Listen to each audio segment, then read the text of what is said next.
I'm gonna have to learn how to time these videos a bit better. But anyway, I'll see if I can get this one to release tomorrow or something.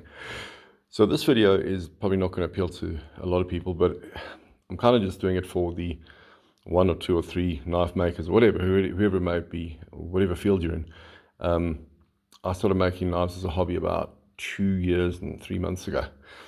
And my first knife, and I'm just going to show you a progression of knives going through here. But the reason I'm doing this is I was chatting to a couple of guys, and I'm in a couple of blade groups, and chatting to people, I realized that knife making, because you're on your own, it's kind of solitary, and you lose inspiration, and you get a bit despondent, or you get tired, or whatever it may be. You don't know if you're progressing, or you don't really have a barometer to tell you what you're doing. Unless people are buying your knives, and I've been very fortunate in selling a few knives, and to those clients who have bought them, thanks a lot. I appreciate them, and if they have broken, unfortunately, Dave has left the country. No, I'm kidding. All my knives, by the way, come with a lifetime warranty. As long as I'm alive, I'll try and fix it if there's a problem. But yeah, I just wanted to sort of run through the knives I've made. It was very cool for me to realize that, my own growth. So without further ado, this is the frightening part. So my first knife ever, after watching YouTube at 2 o'clock one morning, was this. Because I thought, I can make one of those. As you can see quite clearly, it's become a shop knife, and it is made out of a piece of steel that was sitting in the garage. I don't know what the hell that is over there anyway, but this was my first knife ever. And I love this little thing because it goes through, those like horrible plastic things that, you can't ever break open and stuff. That's just awesome.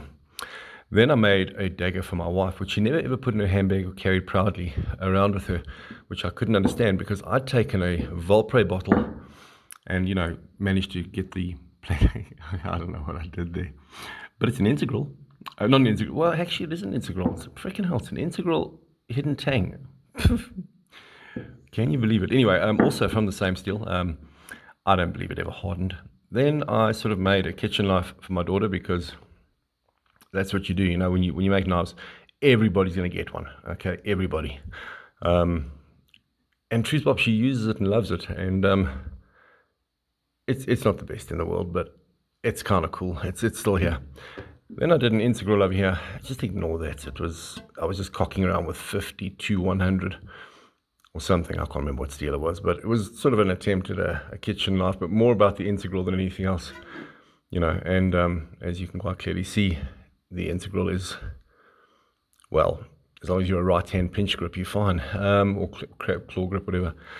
And then it started to get a little bit better. So give you an idea of timelines. So this is your first and second knife. This is about 4 months in. This is 4 or 5 months in. This is about 8 months in, 9 months in. And I kind of like this one, I must be honest. I've got a real soft spot for it. It's a wrought iron sort of guard and spacer, pommel nut. No idea what the wood is. And I believe it is 50-100 on the blade. So yeah, real soft spot for these. I quite like making daggers, they're good fun. And then of course, like every other idiot in the world, I went and made a sword because I had to make one out of Damascus because, it's how we roll. But this I still love. I mean, it really is a lovely piece. Lots of things wrong with it, but lots of things right with it, Lots of little intricate details that I managed to sort of try to get in there. It's a little cross inset with brass. Pommel nut, also wrought iron. You can see that's etched quite nicely on its own. It's got a, what's that? It's diamond wood and African blackwood or hard, whatever. I think it's African blackwood. It's a Crusader oak shot 12. And that was about a year and some change in, or just less than a year in, where I did 2 of these, and Charles Swartz got the other one. But where I'm going with this is you can kind of see the progression. It doesn't happen. It happens quite quickly there. But, then I did a sort of a quite an interesting LSD. I call it Little Small Dots, and a twist pattern sort of forge welded blade onto a buoy, a sort of coffin handle with giraffe bone handle, steel pins. Kind of like that one too. Strange enough, also looking for a good home. And then, in the last sort of couple of, 3 or 4 weeks, I finally finished sort of this, which took me a month or 2. And this is, quite lovely. I mean, it's also, I enjoy working with wrought iron. I've blackened it with, heat blackened it with, what's that, caustic salts or whatever you want to call it. Anyway, heat bluing, whatever it is, 130 degrees, blah, blah, fish paste, dip it in there, don't get it in your eyes. And that was my mosaic pattern that I did on that, which I really quite enjoyed.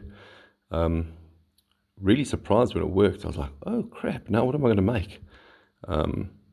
Elephant molar handle, some small sort of facets on the handle. If you look towards my palm, you'll see sort of it goes in to out. So a really, really nice piece, and probably, my best piece to date.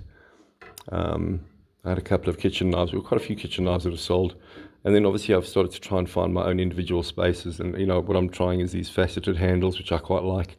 It gives you a lot of opportunity to find comfort in the sort of grip.